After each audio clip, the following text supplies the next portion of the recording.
ഞാൻ ദൈവത്തെ സ്തുതിക്കുന്നു. സർവശക്തനായ ദൈവത്തിൻ്റെ സന്നിധിയിൽ നമുക്ക് എല്ലാവർക്കും ഒന്നിച്ചു വരുവാൻ പിതാവ് നമുക്ക് ഒരവസരം കൂടെ നൽകി തന്നല്ലോ.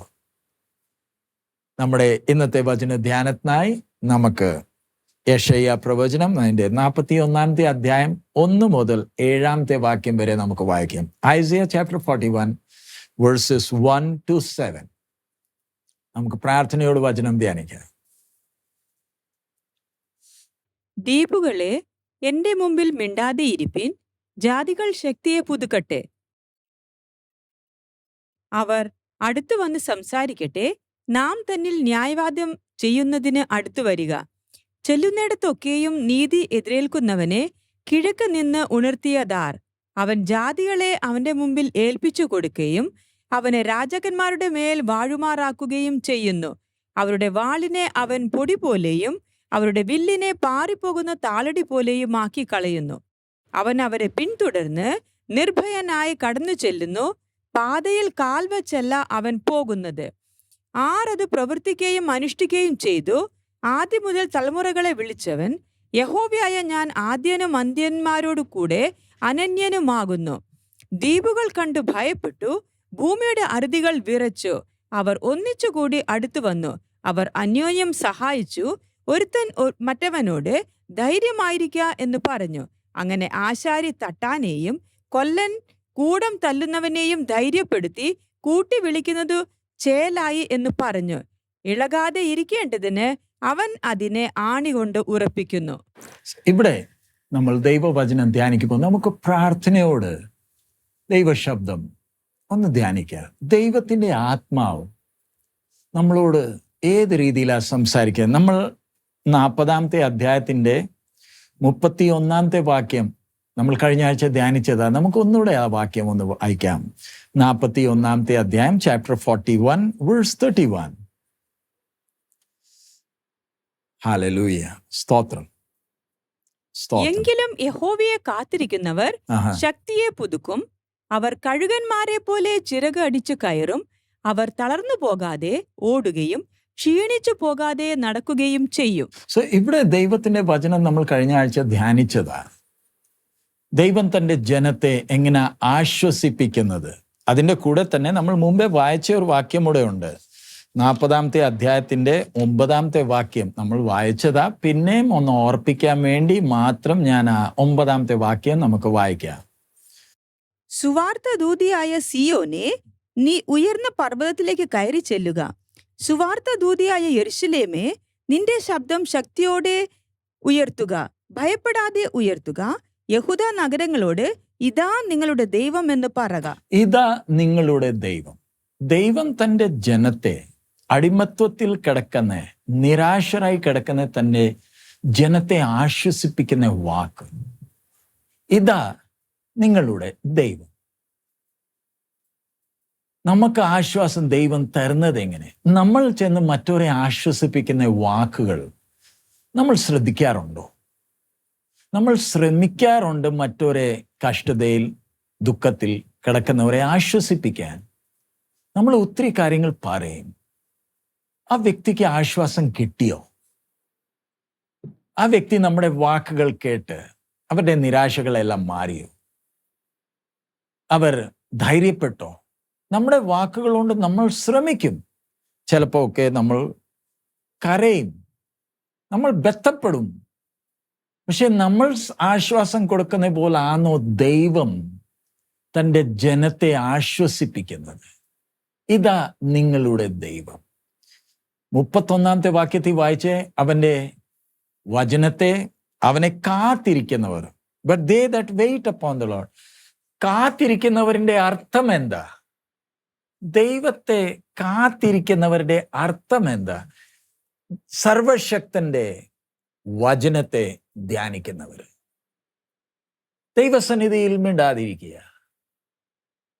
നമ്മൾ വാ തുറന്ന് ദൈവത്തെ സ്തുതിക്കും, സ്തുതിക്കണം.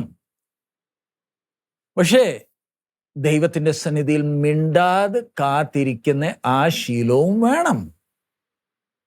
മിണ്ടാതിരിക്കണമെന്ന് പറയുമ്പോൾ ദൈവശബ്ദം ഞാൻ ധ്യാനിക്കുക, ദൈവവചനം ഞാൻ ധ്യാനിക്കുക. ആ ധ്യാനിക്കുമ്പോൾ ദൈവത്തിൻ്റെ ആത്മാവ് നമ്മളെ സഹായിക്കും ആ വചനത്തെ ധ്യാനിക്കുക. ദൈവത്തിൻ്റെ ആത്മാവ് എന്തുവാ നമ്മളെ വെളിപ്പെടുത്തി തരുന്നത്, അത് മനസ്സിലാക്കാൻ നമ്മൾ ബന്ധപ്പെട്ട് ഇരിക്കണം. എന്നാൽ മാത്രമേ ദൈവത്തിൻ്റെ ശബ്ദം, ദൈവവചനം നമ്മളെ ബലപ്പെടുത്തത്തുള്ളൂ. ഇവിടെ 41 വാക്യത്തിൽ ദൈവം തൻ്റെ ജനത്തെ ബലപ്പെടുത്തുന്ന ആ രീതി നോക്കിക്കേ. തൻ്റെ മഹത്വത്തെ ദൈവം വെളിപ്പെടുത്തുക. ദൈവം ആര്? വായിച്ചേ 41:1, ചാപ്റ്റർ 41 വേഴ്സ് 1. ദ്വീപുകളെ എന്റെ മുമ്പിൽ മിണ്ടാതെ ഇരിപ്പീൻ. ഒന്ന് നിന്നേ, നമുക്ക് ക്രമേണ ഓരോ വാക്കുകൾ ശ്രദ്ധിക്കാം. ദൈവം ദ്വീപുകളോട് സംസാരിക്കുമ്പോൾ ആ ദ്വീപുകളോടാണോ സംസാരിക്കുന്നത്? ദൈവവചനം ധ്യാനിക്കുമ്പോൾ ദൈവാത്മാവാ സഹായിക്കേണ്ടത്. ദൈവത്തിൻ്റെ ആത്മാവ് അല്ലെ സർവശക്തനായ ദൈവം ആരോടാ സംസാരിക്കുന്നത്? ദ്വീപുകളോടാണോ? വായിച്ചാൽ അങ്ങനെ തന്നെ തോന്നും.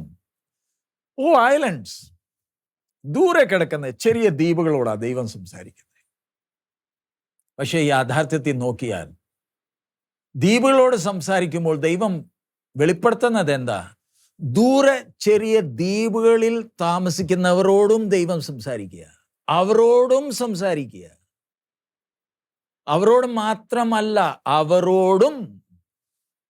അതിൻ്റെ അർത്ഥം വലിയ പട്ടണങ്ങളിൽ താമസിക്കുന്നവരെ മുമ്പേ തന്നെ ഉൾപ്പെടുത്തി ഏറ്റവും ദൂരെ ആയിരിക്കുന്നവർ, ആരും കാണാത്തവർ, അവരോട് ദൈവം സംസാരിക്കുക.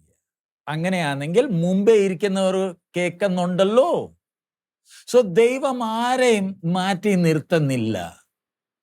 എല്ലാവരെയും, സകല മാനവജാതിയോട് ദൈവം സംസാരിക്കുക. എങ്ങനെയാ സംസാരിക്കുന്നേ? ആ വാക്യം എന്തുവാ? Keep silence before me. മലയാളത്തിൽ എന്റെ മുമ്പിൽ മിണ്ടാതെ ഇരിപ്പീൻ. എന്റെ മുമ്പിൽ ഒന്ന് മിണ്ടാതിരുന്നേ. സകല മാനവജാതിയോട് സംസാരിക്കുക. വാ തുറക്കല്ലേ, മിണ്ടാതിരുന്നോണം. സോ അതിന്റെ അർത്ഥം എന്താ? ദൈവസന്നിധിയിൽ നമുക്ക് മിണ്ടാതിരിക്കുവാൻ കഴിയുമോ? ആ ശീലമുണ്ടോ? നമുക്ക് ചിലർക്ക് ശീലമുണ്ട്, മിണ്ടാതിരിക്കാൻ കഴിയത്തില്ല. എപ്പോഴും സ്വോത്രം സ്വോത്രം സ്വോത്രം പറഞ്ഞുകൊണ്ടിരിക്കും. വചനം പറയുന്ന കർത്താവിൻ്റെ ദാസൻ എന്തുവാ പറയുന്നത് അതിലല്ല ശ്രദ്ധ. അവർക്കൊരു ശീലമുണ്ട്, സ്വോത്രം പറഞ്ഞുകൊണ്ടിരിക്കണം. സ്വോത്രം പറയല്ല എന്നല്ല ഞാൻ പറയുന്നത്. ഇവിടെ ദൈവത്തിൻ്റെ കോടതിയിൽ, നമ്മുടെ ഇവിടെ കോടതി ഉണ്ടല്ലോ, കോടതിയിൽ കോടതിയിൽ ആ ദൃശ്യം ഒന്ന് കണ്ടാൽ, ജഡ്ജ് വന്ന് തൻ്റെ സ്ഥാനം എടുക്കുന്നതിന് മുമ്പേ കോടതിയിൽ ആ തീയതി അനുസരിച്ച് വക്കീൽമാർ വന്നിട്ടുണ്ട്, കുറ്റവാളിയും വന്നിട്ടുണ്ട്, സാക്ഷികളും വന്നിട്ടുണ്ട്, അത് കഴിഞ്ഞിട്ട് ബന്ധക്കാരും പരിചയമുള്ളവരെല്ലാവരും വന്നിട്ടുണ്ട്. ഇവർ തമ്മിൽ സംസാരിച്ചുകൊണ്ടിരിക്കും. നമുക്ക് ആ ശബ്ദം കേൾക്കാം. എല്ലാവരും സംസാരിച്ചുകൊണ്ടിരിക്കുക. പക്ഷെ ജഡ്ജ് വന്നോ, തൻ്റെ സ്ഥാനം എടുത്തോ, തൻ്റെ ആ കസേരയിൽ ഇരുന്നോ, എല്ലാവരും മിണ്ടാതിരിക്കും. ഓർത്തൻ വാ തുറക്കത്തിൽ ഒരു സൂചി വീഴുന്ന ആ ശബ്ദം നമുക്ക് കേൾക്കാം. എന്താ? ജഡ്ജ് ആരോടും മിണ്ടല്ലേ എന്ന് പറഞ്ഞില്ലല്ലോ. പിന്നെ നിങ്ങളെല്ലാവരും ശാന്തമായത് എങ്ങനെ? കാരണം വന്ന് ഇരുന്ന വ്യക്തി കുറ്റവാളിയല്ല, ജഡ്ജാ. ജഡ്ജ് വന്ന് ഓരോ കാര്യങ്ങൾ ഇനിയും ഇദ്ദേഹമാ തീരുമാനിക്കുന്നത്. ഒരു വ്യക്തി ആ കസേരയിലിരുന്ന് തീരുമാനിക്കും. എല്ലാവരും എഴുന്നേറ്റ് നിന്ന് അദ്ദേഹത്തെ മാനിക്കും. ആദ്യമേ വക്കീലാണെങ്കിലും മാനിക്കും. ഇന്ത്യയിലാണെങ്കിൽ ജഡ്ജിനോട് സംസാരിക്കുമ്പോൾ മൈ ലോഡ് ഇല്ലയോ പറയുന്നത്. സോ അദ്ദേഹം വന്ന് തൻ്റെ സ്ഥാനമെടുത്തോ കോടതിയിൽ ശാന്തമായി, ആരും സംസാരിക്കത്തില്ല. ഇദ്ദേഹമാ ഇനിയും തൊട്ട് ഓരോ കാര്യങ്ങൾ നിയന്ത്രിക്കുന്നത്. അതുപോലെ തന്നെ സർവശക്തനായ ദൈവം സകല മാനവജാതിയെ വരുത്തിയിട്ട് വിളിച്ചിട്ട് പറയുന്നത്, വാ തുറന്നേക്കല്ലേ, മിണ്ടാതിരുന്നാണ്. സർവശക്തന്റെ സന്നിധിയിലായിരിക്കുന്നത്. അടുത്തത് പറയുന്നത് എന്തുവാ? ആ 1-ാമത്തെ വാക്യം തന്നെ, ദ്വീപുകളെ എന്റെ മുമ്പിൽ മിണ്ടാതെ ഇരിപ്പീൻ. എന്റെ മുമ്പേ മിണ്ടാതിരിപ്പീൻ. ജാതികൾ ശക്തിയെ പുതുക്കട്ടെ. ഇവിടെ പറയുന്ന ജാതികൾ എന്തോ ചെയ്യണം? ശക്തിയെ പുതുക്കണമെന്നാ പറയുന്നത്. നമ്മൾ 40-ാമത്തെ അധ്യായത്തിന്റെ 31 വായിച്ചല്ലോ, യഹോവയെ കാത്തിരിക്കുന്നവർ ശക്തിയെ പുതുക്കും. പക്ഷെ ഇവിടെ ദൈവം ജാതികളോട് പറയുന്നേ, നിങ്ങളെ ശക്തിയെ ഒന്ന് പുതുക്കിക്കാട്ടെ. അതിന്റെ അർത്ഥം നിങ്ങളുടെ ഉള്ള ബലമെല്ലാം നിങ്ങൾ ബലവാന്മാരായിട്ട് തന്നെ വാ. നമ്മൾ ഒരു കാര്യം ഇവിടെ ശ്രദ്ധിക്കണം, വിഷയത്തിൽ നിന്ന് ഒന്ന് മാറിയതാ. നമ്മൾ മറ്റോരെ ചിലപ്പോൾ അവരുടെ വിശ്വാസത്തെ പരിഹസിക്കും. നമ്മുടെ വിശ്വാസം ഉന്നതനാണ് കാണിക്കാൻ വേണ്ടിയും നമ്മൾ മറ്റോരുടെ വിശ്വാസത്തെ പുച്ഛമായിട്ടാണ് കാണുന്നത്, പരിഹസിക്കും. നമ്മൾ ശ്രദ്ധിക്കണം, നമ്മൾ മറ്റോരുടെ വിശ്വാസത്തെ എന്ന് പുച്ഛീകരിക്കുന്നേ? നമ്മൾ എന്തിനാ അവരെ താഴ്ത്തി കാണിക്കുന്നത്? നമ്മൾ നല്ലവരാന്ന് കാണിക്കാൻ വേണ്ടിയാണോ? ഇവിടെ സർവശക്തൻ മാനവവർഗത്തോട് സംസാരിക്കുന്ന ആ ശൈലി ഒന്ന് നോക്കിയേ. നിങ്ങൾ ശക്തിയെ പുതുക്ക്, നിങ്ങളുടെ കഴിവുകളെല്ലാം എടുത്തോണ്ടങ്ങ് വാ. അതിന്റെ അർത്ഥം നമ്മുടെ ഭാഷയിൽ സംസാരിച്ചാൽ ജഡ്ജിന്റെ മുമ്പേ വരുമല്ലയോ, വാദിക്കാനില്ലയോ വരുന്നേ? നിനക്കുള്ള എല്ലാ കഴിവുകളും എടുത്തോണ്ട് നീ വാദിക്കാൻ തന്നെ അങ്ങ് വാ. നിന്റെ വാദമെല്ലാം എനിക്ക് കേൾക്കണം. അതിന് ഒരുങ്ങി എല്ലാ ഒരുക്കങ്ങൾ ചെയ്ത് നിന്റെ ഫയൽ ഒരുക്കത്തോടെ വേണം വരാൻ. ഞാൻ ഇരുന്ന് നിന്റെ ഓരോ കാര്യങ്ങൾ കേൾക്കും. നിനക്ക് കേൾക്കാൻ ഞാൻ ഒരു അവസരം തരുക, നീ അടുത്തൊന്ന് വാ.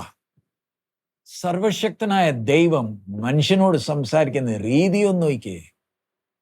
ജാതികളെ ശക്തിയെ പുതുക്ക്, നിങ്ങളുടെ കഴിവുകളെല്ലാം എടുത്തോണ്ട് വാ, ഒന്ന് അടുത്തു വാ. അടുത്തത് പറയുന്നത് എന്തുവാ? Renew their strength, let them come near, then let them speak, let us come near together to judgment. മലയാളത്തിൽ അവർ അടുത്തു വന്ന് സംസാരിക്കട്ടെ. നാം തന്നിൽ ന്യായവാദം ചെയ്യുന്നതിന് അടുത്തു വരിക. ന്യായവാദം ചെയ്യുവാൻ ശ്രദ്ധിച്ചേ, സർവശക്തനായ നിത്യനായ ദൈവം മനുഷ്യനോട് പറയുക, ന്യായവാദം ചെയ്യുവാൻ വാ. നിന്റെ കഴിവുകളെല്ലാം വിയോഗിച്ചുകൊണ്ട്, നിന്റെ ജ്ഞാനമെല്ലാം എടുത്തോണ്ട് വാ. കോടതിയിൽ നമ്മൾ കാണാറുണ്ടല്ലോ, ജഡ്ജി ഇരിക്കുമ്പോഴും എല്ലാവർക്കും സംസാരിക്കാൻ ക്രമം അനുസരിച്ച് അവസരം കൊടുക്കും. വക്കീലിന് വാദിക്കാൻ അവസരങ്ങൾ കിട്ടും. എത്ര സാക്ഷികളെ കൊണ്ടുവരണോ പറ, അവർക്ക് ഓരോരുത്തർക്കും ഞങ്ങൾ അവസരം തരാന്ന്. എല്ലാം കേട്ട് കഴിഞ്ഞിട്ടായിരിക്കും എൻ്റെ തീരുമാനം ഞാൻ അറിയിക്കുന്നത്. നാളെ നീ പറയല്ലേ, നിനക്ക് അവസരം കിട്ടിയില്ല. അതുപോലെ തന്നെ സർവശക്തനായ ദൈവം നമുക്ക് അവസരം തരിക. വാ, വാദിക്കാൻ വേണ്ടി വാ. നമ്മുടെ ചിലരുടെ പ്രാർത്ഥന കേട്ട് കഴിഞ്ഞാൽ സർവശക്തനോടാണോ സംസാരിക്കുന്നത്?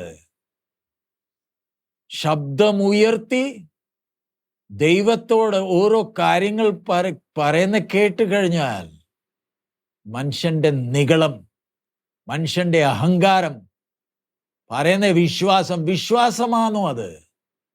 സർവശക്തനോട് സംസാരിക്കുമ്പോൾ ആദരത്തോടെ ആണോ ഞാൻ സംസാരിക്കുന്നേ?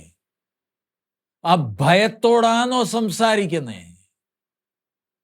നമ്മുടെ വോളിയം എന്താ കൂടിപ്പോന്നേ?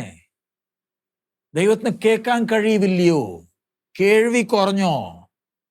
ഒരു മിന്നൽ അടിച്ചാൽ മതി, വിവരം അറിയും ഈ നിമിഷം. സർവശക്തന്റെ സന്നിധിയിൽ നമ്മൾ ഇരിക്കുമ്പോൾ എത്ര ആദരത്തോടെ ഇരിക്കേണ്ടത്. സോ ഇവിടെ നമുക്ക് ന്യായവാദം ചെയ്യാൻ വാ. ദൈവത്തിന്റെ ആ മനസ്സൊന്ന് നോക്കിയേ. ഇനി അടുത്തത് 2-ാമത്തെ വാക്യം വായിച്ചേ. ചെല്ലുന്നിടത്തൊക്കെയും നീതി എതിരേൽക്കുന്നവനെ കിഴക്ക് നിന്ന് ഉണർത്തിയതാർ? ചോദ്യം ചോദിക്കുക. നീ ശക്തിയെ പുതുക്കി വാ, എനിക്ക് ചില കാര്യങ്ങൾ ചോദിക്കാനുണ്ട്, മറുപടി തന്നിരിക്കണം. കഷ്ടതയിൽ കിടക്കുന്ന ജനത്തെ ദൈവം ആശ്വസിപ്പിക്കുന്ന രീതി നോക്കിക്കേ. നമ്മൾ കഷ്ടതയിൽ കിടക്കുമ്പോൾ ദൈവം നമ്മളോട് ദ്രോഹമാണോ ചെയ്യുന്നത്? ദൈവം നമ്മളോട് അനീതിയാണോ കാണിക്കുന്നത്? ചിലരുടെ ചിന്തയെ നോക്കി ഇയ്യോബിന്റെ പോലെ ദൈവത്തോട് വാദിക്കാൻ വേണ്ടി വന്നേക്കുക. 38 അധ്യായങ്ങൾ, 2-ാമത്തെ അധ്യായം തൊട്ട് തുടങ്ങും. 38-ാമത്തെ അധ്യായം വരെ ഒന്ന് കഴിഞ്ഞ് അടുത്തത് വാദിക്കാൻ വേണ്ടി നിറച്ച് വാദം എടുത്തോണ്ട് വന്നേക്കുക. പക്ഷെ 38-ാമത്തെ അധ്യായം തുടക്കം വരുമ്പോൾ ദൈവം ചോദ്യം ചോദിക്കാൻ തുടങ്ങും. 64 എണ്ണി ചോദ്യങ്ങളുണ്ട് ഇയ്യോബേ, മറുപടി താ. ഇവിടെ യെശയ്യാ 41 2-ാമത്തെ വാക്യത്തിൽ സർവശക്തനായ ദൈവം ചോദ്യം ചോദിക്കുക. ആ ചോദ്യം എന്താ? 2-ാമത്തെ വാക്യം ഒന്നുകൂടെ വായിക്കുക. ചെല്ലുന്നിടത്തൊക്കെയും നീതി എതിരേൽക്കുന്നവനെ കിഴക്ക് നിന്ന് ഉണർത്തിയതാർ. ഇതാരെ കുറിച്ചാ? ചെല്ലുന്നിടത്തൊക്കെയും നീതിയെ എതിരേൽക്കുന്നവനെ. ഇംഗ്ലീഷിലാണ് who raised up the riches man from the east. ഒന്നിന്നേ ദൈവത്തിന്റെ ആത്മാവ് ഒരു ചോദ്യം ചോദിക്കുക. ഈ നീതിയെ എതിരേൽക്കുന്നവനെ ഉണർത്തിയവൻ ആര്? ഇതാരാ? അബ്രഹാം ആണോ? അബ്രഹാമിനെ കുറിച്ചാണോ ഇത്? തെക്കേന്നില്ലയോ? ഫ്രം ദ ഈസ്റ്റ്, കിഴക്ക് നിന്ന്. ഇസ്രായേൽ ഇപ്പം യഹൂദ അടിമത്വത്തിൽ, ബാബിലോണിൽ. ഇന്നത്തെ മാപ്പ് നോക്കിയാൽ നമ്മുടെ ഇറാഖിന്റെ കിഴക്ക് പറഞ്ഞാൽ ഇറാൻ ഇല്ലയോ? അബ്രഹാം ഇറാഖിയായിരുന്നു, ഊറിലായിരുന്നു. ഈ ഇറാൻ അല്ലെ പേർഷ്യന്ന്. നീതിയെ എതിരേൽക്കുന്നവൻ ആർ? ദൈവം ചോദിക്കുക. നമ്മളോട് സർവശക്തൻ ചോദ്യം ചോദിക്കാൻ തുടങ്ങിയാൽ നമുക്ക് മറുപടി ഉണ്ടോ?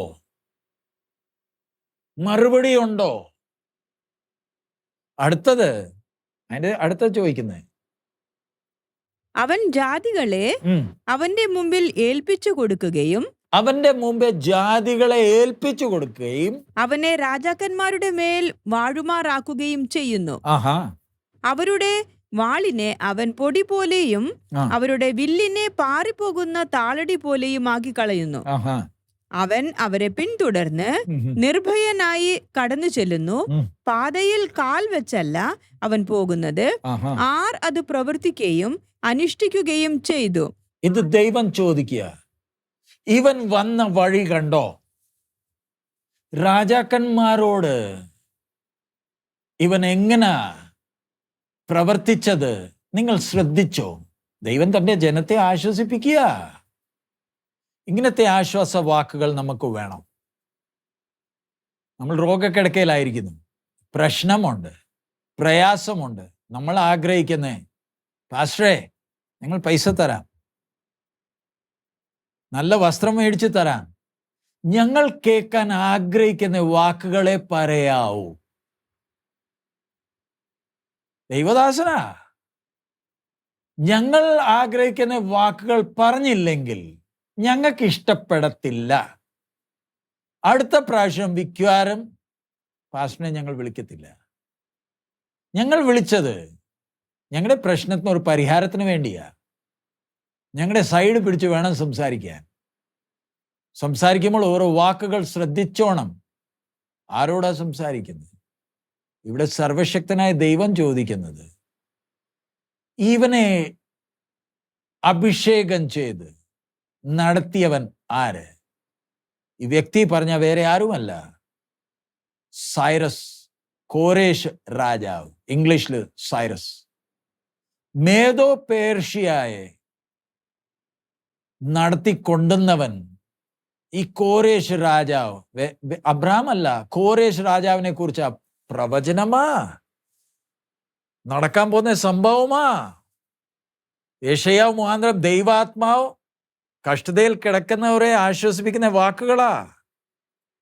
നിങ്ങൾ ചിന്തിക്കുന്ന ഈ ബാബിലോൺ, ഏറ്റവും വലിയ സാമ്രാജ്യമാ. ബാബിലോണിലെ നെബൂഖദ്നേസർ തന്റെ ബാബിലോനെ നോക്കി ചിന്തിച്ച ആ ചിന്ത, പിന്നെ പുല്ലല്ലിയോ തിന്നത്. നമ്മൾ ശത്രുവിനെ കാണുമ്പോൾ നമ്മൾ അങ്ങ് തളർന്നു പോവും. ശത്രുവിന്റെ അഹങ്കാരം, അവന്റെ നിഗളം, ഞാനാ ബാബിലോൺ ഉണ്ടാക്കിയേ, പോയി പുല്ല് തിന്നാനാ പറഞ്ഞത്. 7 വർഷം ഇവനെ കൊണ്ട് പുല്ല് തീറ്റിപ്പിച്ചു. അത് കഴിഞ്ഞിട്ട് വന്ന ബെൽസസർ, ദൈവത്തിന്റെ വിശുദ്ധ ആലയത്തിൽ ആ പാനപാത്രത്തിൽ കള്ളു കുടിക്കാൻ ഒരു മനസ്സ് വന്നല്ലോ ബെൽസസർ നിനക്ക്. നീ ചിന്തിക്കുന്ന എൻ്റെ വിശുദ്ധ ആലയത്തിന്റെ പാത്രങ്ങളിൽ നിനക്ക് നിന്റെ മോഹം അനുസരിച്ച് നിനക്ക് രസിക്കാമോ? മതിലേലും ഒരു കയ്യാ കണ്ടത്. മേനെ മേനെ തെക്കേൽ ഉപാർസീൻ. ഒറ്റ രാത്രി കൊണ്ടില്ലയോ, 2 ദിവസമല്ല, ഒറ്റ രാത്രി കൊണ്ടില്ലയോ വലിയ ബാബിലോൺ സാമ്രാജ്യം ഒറ്റ രാത്രി കൊണ്ട് തകർന്നു പോയത്. ഇന്ന് ഇന്ത്യയിൽ പ്രതികൂലമുണ്ട്, ജനം ഭാരപ്പെടുന്നുണ്ട്. എങ്ങനെയെങ്കിലും പ്രതികൂലം നിർത്താൻ ആഗ്രഹിക്കുന്നു. പക്ഷെ ഇതിൻ്റെ മീതെ എൻ്റെ കർത്താവ് വാഴുന്നുണ്ടെന്ന് ആ ഒരു വിശ്വാസം, ആ ഉറപ്പ്, ആ പ്രാഗൽഭ്യമുണ്ടോ? ദൈവമായി ഇത് അനുവദിച്ചേക്കുന്നത്. ഇതിനൊരു സമയമുണ്ട്, ഇതിൻ്റെ പുറകെ ഒരു കാരണമുണ്ട്, ഇതിനൊരു ഉദ്ദേശമുണ്ട്. നമ്മൾ കൂട്ടിയിരുന്ന് പ്രാർത്ഥിച്ചാലും ദൈവം തൻ്റെ പദ്ധതിയെ നിവർത്തിക്കും. നമുക്ക് ദൈവഹിതം മതിയോ? എന്നാലേ നമുക്ക് ആശ്വാസം കിട്ടത്തുള്ളൂ. മനുഷ്യന്റെ ആശ്വാസവാക്ക് താൽക്കാലികം. കോരേഷിനെ ദൈവം അഭിഷേകം ചെയ്ത് എഴുന്നേൽപ്പിച്ചു. അവൻ തക്ക സമയത്ത് വന്നു. അടിമത്വത്തിൽ നിരാശരായി കിടന്നവര് മടങ്ങിപ്പോകുവാൻ കൽപ്പനയിട്ടത് ഈ കോരേശല്യോ. ദൈവം ജനത്തോട് ചോദിക്കുന്നേ, അതിന്റെ 4-ാമത്തെ വാക്യം, ഈ 41-ന്റെ 4-ാമത്തെ വാക്യം. ആരത് പ്രവർത്തിക്കുകയും അനുഷ്ഠിക്കുകയും ചെയ്തു. നമ്മൾ കോരേഷിനെയാ കാണുന്നത്, നമ്മൾ രോഗത്തെയാ കാണുന്നത്, നമ്മളെ പീഡിപ്പിക്കുന്നവരെയാ നമ്മൾ കാണുന്നത്. ഇന്നും ഒത്തിരി പേരുണ്ട്, അവർക്ക് സാത്താനെ അവർ കണ്ണു തോന്നാൻ അവർ സാത്താനെ മാത്രം കാണത്തുള്ളൂ, അവർക്ക് ദൈവം കാണത്തില്ല. എപ്പോഴും നോക്കിയ ബന്ധനവും പോരാട്ടമേ ഉള്ളൂ. പക്ഷെ ഇവിടെ ദൈവം ചോദിക്കുക, who hath wrought and done it? ന്യായം വിധിക്കുന്നവൻ, ജഡ്ജ് തന്നെ ചോദിക്കുക, പറഞ്ഞേ ഇതാരാ ചെയ്തത്? മറുപടി വേണം. ഇത് ചെയ്തതാര്? അടുത്തത്, ആദി മുതൽ തലമുറകളെ വിളിച്ചവൻ. ആദി മുതൽ തലമുറകളെ വിളിച്ചവൻ. ക്വസ്റ്റ്യൻ, അതിന്റെ അർത്ഥം എന്താ? അതിന്റെ താഴെ പറയുന്നത്, യഹോവയായ ഞാൻ ആദ്യനും അന്ത്യന്മാരോടുകൂടെ അനന്യനാകുന്നു. തലമുറകളെ വിളിച്ചവനാര്? ഒന്നിന്നേ. ഈ വാക്കുകൾ പറയുമ്പോൾ ദൈവം നമ്മളോട് സംസാരിക്കാൻ എന്തോ ആഗ്രഹിക്കുന്നത്. തലമുറകളെ വിളിച്ചവൻ ദൈവമേ, ഇതിന്റെ അർത്ഥം എന്താ? ഒന്ന് തിരിഞ്ഞു നോക്കിയാൽ, ഞാൻ കഴിഞ്ഞ ദിവസം വിക്കാരെ വചനം പറയുമ്പോൾ ഞാൻ പറയുന്ന ഒരു വിഷയമുണ്ട്. വോയേജർ സ്പേസ് ക്രാഫ്റ്റ് നമ്മൾ 1977 അമേരിക്ക അയച്ചതാ. ചെറിയൊരു വോയേജർ സ്പേസ് 1977. അതിന്ന് നമ്മുടെ സോളർ സിസ്റ്റം വിട്ടിട്ട് വെളിയിൽ പോയിട്ടുണ്ട്. ഇപ്പോഴും യാത്ര തുടരുക. എത്ര സ്പീഡിലാ പോന്നേ!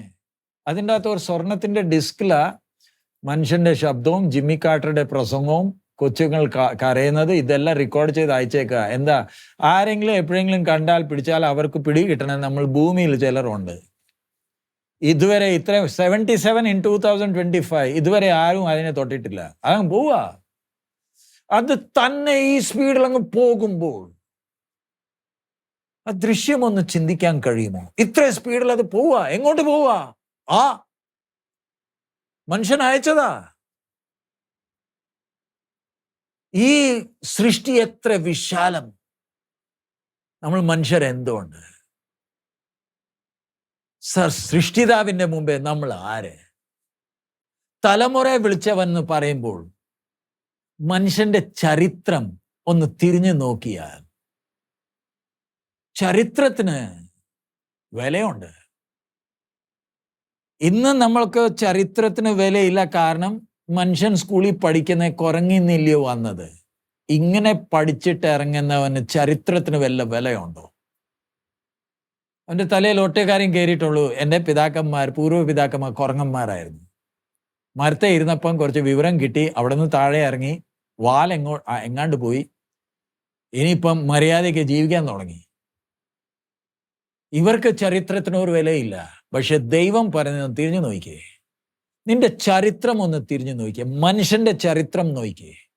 ആദ്യത്തെ മനുഷ്യൻ ഈ ഭൂമിയിൽ വന്ന അന്ന് മുതൽ ഇന്ന് വരെയുള്ള ചരിത്രം ഒന്ന് നോക്കിയ. ദൈവം ചോദിക്കുക, ഇതൊക്കെ ചെയ്തവൻ ആര്?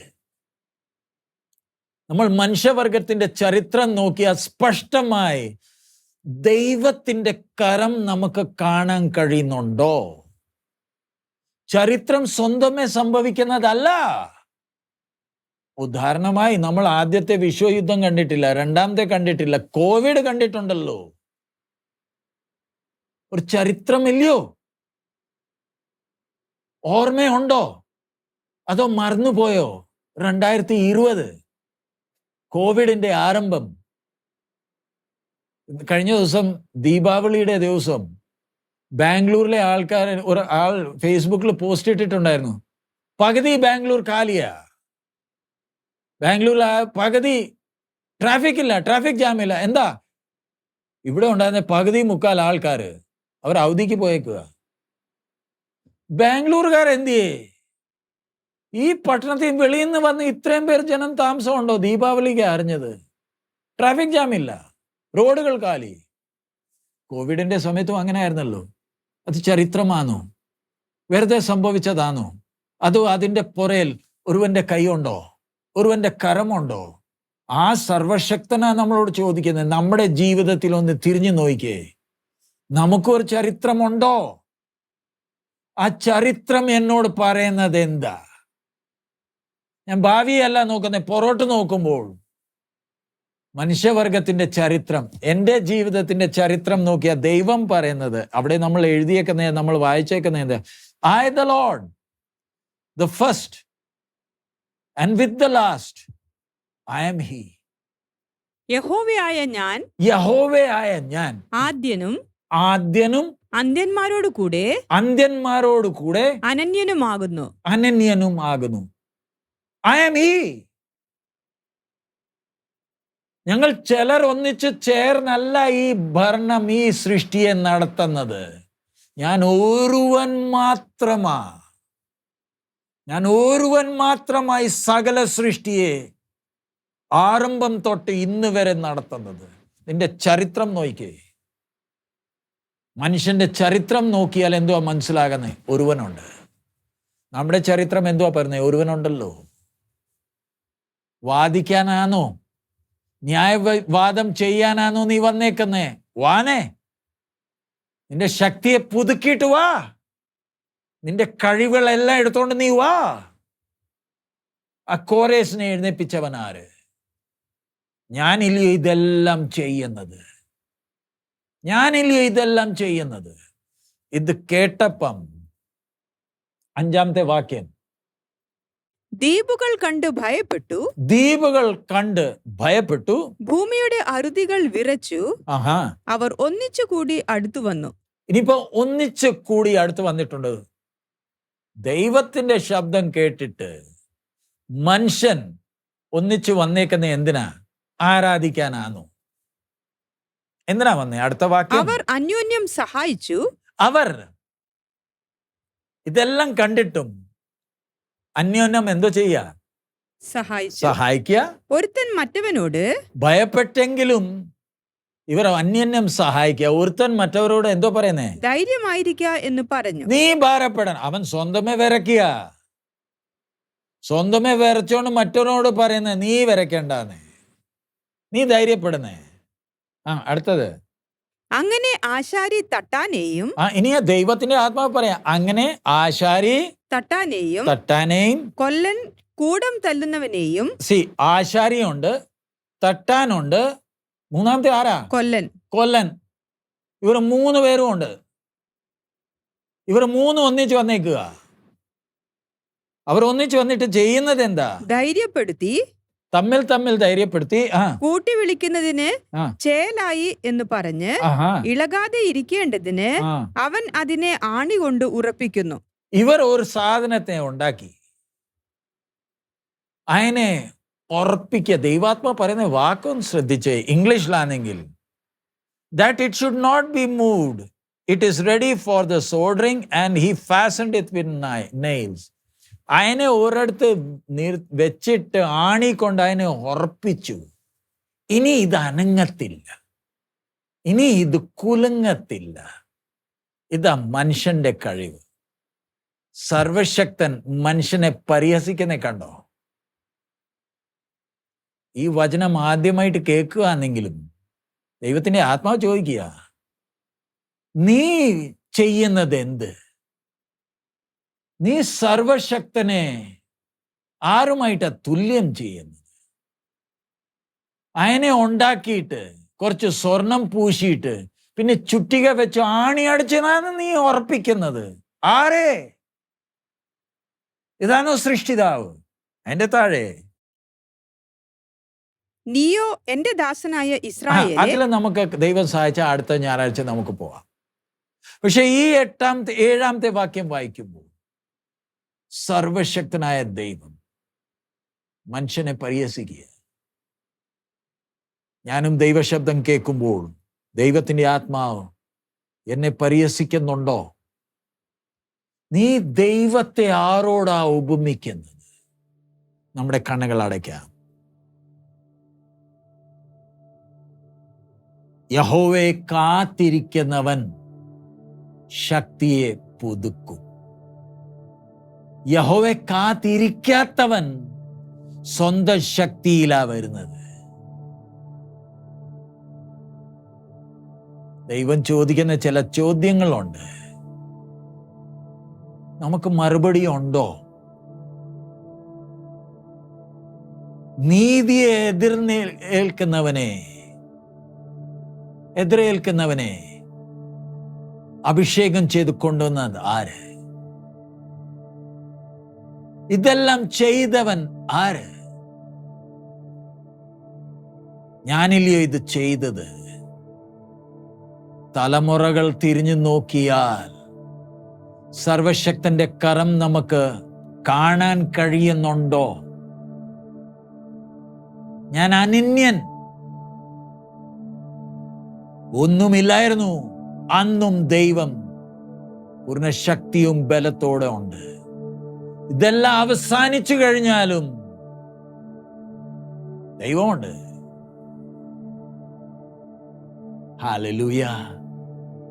ആശ്വാസം കിട്ടുന്നുണ്ടോ? ദൈവവചനം ധ്യാനിക്കുമ്പോൾ അകത്തെ മനുഷ്യൻ ബലപ്പെടുന്നുണ്ടോ? ഞാൻ ഏത് രീതിയിലുള്ള ആശ്വാസം ആഗ്രഹിക്കുന്നത്? യഹോവയെ കാത്തിരിക്കുന്നവൻ ശക്തിയെ പുതുക്കും. Hallelujah, hallelujah. കർത്താവേ സ്തോത്രം, സ്തോത്രം, സ്തോത്രം കർത്താവേ. ഹല്ലേലൂയ. നിന്റെ വചനത്തിനായി സ്തോത്രം. വചന മുഖാന്തരം ഞങ്ങളെ ബലപ്പെടുത്തുന്നതിനായി സ്തോത്രം. ഹല്ലേലൂയ. നിന്റെ വിശ്വസ്തതയ്ക്കായി സ്തോത്രം, നിന്റെ കൃപയ്ക്കായി സ്തോത്രം. ഹല്ലേലൂയ. നമുക്ക് പ്രാർത്ഥിക്കാം. കർത്താവേ, ഞങ്ങൾ നിന്നെ സ്തുതിക്കുന്നു. നിന്റെ വചനം മുഖാന്തരം നീ ഞങ്ങൾ ഓരോരുത്തരോട് സംസാരിക്കുന്നതിനായി സ്തോത്രം. നിന്റെ വചനം ധ്യാനിക്കുവാൻ, നിന്റെ സാന്നിധ്യത്തിലെ അനുഭവിച്ച് ബലപ്പെടുവാൻ ഞങ്ങളെ ഓരോരുത്തരെയും സഹായിക്കണമേ. നിന്റെ വചനം മുഖാന്തരം നീ ഞങ്ങൾ ഓരോരുത്തരോട് സംസാരിക്കുന്നതിനായി സ്തോത്രം കർത്താവേ. നിന്റെ ശബ്ദം കേൾപ്പിച്ചതിനായി സ്തോത്രം. ഈ ദിവസങ്ങളിൽ നിന്നിൽ ആശ്രയിച്ച് നിന്റെ ഹിതം മനസ്സിലാക്കി ഓരോ ദിവസം മുന്നോട്ട് ജീവിക്കുവാൻ ഞങ്ങളെ സഹായിക്കണമേ. ചെയ്ത എല്ലാ നന്മകൾക്കായി സ്തോത്രം. എല്ലാ മാനമഹത്വം നിനക്കായി അർപ്പിക്കുന്നു. പ്രത്യേകിച്ച് കർത്താവെ, ഞങ്ങളും കഴിഞ്ഞ ദിവസങ്ങളിൽ ഓരോ സ്ഥലങ്ങളിൽ യാത്ര ചെയ്ത് നിന്റെ ദാസന്മാർ ദാസിമാരുടെ കൂടെ ഇരുന്ന് വചനം ധ്യാനിക്കുവാനും ബലപ്പെടുവാൻ നീ ഞങ്ങളെ സഹായിച്ചതിനായി സ്തോത്രം. സ്തോത്രം കർത്താവെ. വരുന്ന ദിവസങ്ങളിലുള്ള ശുശ്രൂഷകളെല്ലാം നിന്റെ ആത്മാവിന്റെ നിയോഗമനുസരിച്ച് മുന്നോട്ട് പോകുവാൻ ഞങ്ങളെ സഹായിക്കണം. നീ ഞങ്ങളെ പ്രാർത്ഥന കേട്ടതിനായി സ്തോത്രം. യേശുവിൻ നാമത്തിൽ തന്നെ ആമേൻ. പിതാവിന്റെ സ്നേഹം, പുത്രന്റെ കൃപയും പരിശുദ്ധാത്മാവിടെ കൂട്ടായ്മ നമ്മൾ ഓരോരുത്തരുടെ കൂടെ നമ്മുടെ കർത്താവിന്റെ വരവ് വരെ ഉണ്ടായിരിക്കുമാറാകട്ടെ. ആമേൻ. ദൈവം നമ്മളെ ഓരോരുത്തരെയും അനുഗ്രഹിക്കുമാറാകട്ടെ. കഴിഞ്ഞ ആഴ്ച ഞങ്ങൾ പഞ്ചാബിലായിരുന്നു. ഈ ആഴ്ചയിൽ ഞങ്ങൾ ഹരിയാനയിലും അത് കഴിഞ്ഞിട്ട് നേപ്പാളിലേക്ക് ഞങ്ങൾ പോകുന്നതായിരിക്കും. നീണ്ട യാത്രകളുണ്ട്. So നേപ്പാളിൻ്റെ west സൈഡിലായിരിക്കും. അവിടെ പാസ്റ്റേഴ്സിൻ്റെ ക്ലാസ്സും വിശ്വാസികളുടെ ക്ലാസ്സസ് ഉണ്ട്. നിങ്ങൾ ആ ശുശ്രൂഷയെല്ലാം ഓർത്ത് നിങ്ങൾ പ്രാർത്ഥിക്കുക. ദൈവം നമ്മളെ എല്ലാവരെയും അനുഗ്രഹിക്കുമാറാകട്ടെ. നമ്മുടെ കർത്താവ് വേഗം വരാറായി. മാറാനാഥ്.